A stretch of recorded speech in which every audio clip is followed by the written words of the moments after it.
There's watching, for example, let's take Kylian Mbappe. He's just taken the world by storm because he's so talented, technical, and intelligent. And when you look at Morata, he was that child when he was a young youth player who took the world by storm. He had the pace, he had the ability, he knew which spaces to exploit. And he had a great attitude going forward. He was always happy to help out his team. He knows how to set up the players. He knows how to dominate when on the ball. Off the ball, his movement is exceptional.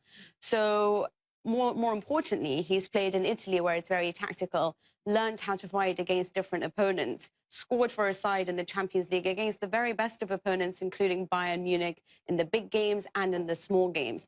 He's tactically versatile. He moved to Real Madrid where he was acting as second fiddle, never really granted a chance because of BBC, obviously because of Bale, Benzema and Ronaldo. And yet every time he came on, he made an impact, whether that be for the Champions League, for even the national team in Spain, or for just a casual La Liga game. Yeah, and last season he certainly proved his goal-scoring pedigree behind Cristiano Ronaldo. But how will he be an upgrade on a player like Diego Costa, who was so physical up front and really held up some of those defensive players?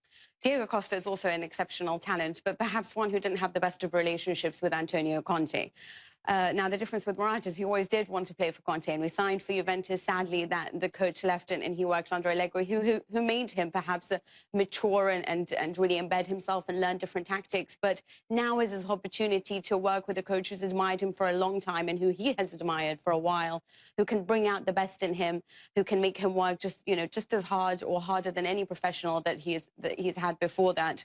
So it's a reunion that needed to happen. But this is a guy who has the pace for the Premier League, who has the physicality and the ability to really do something special, because now Chelsea are fighting on all fronts, including Champions League. And in Europe, you need a man who understands different opponents and how to overcome various different tactics and obstacles. Yeah.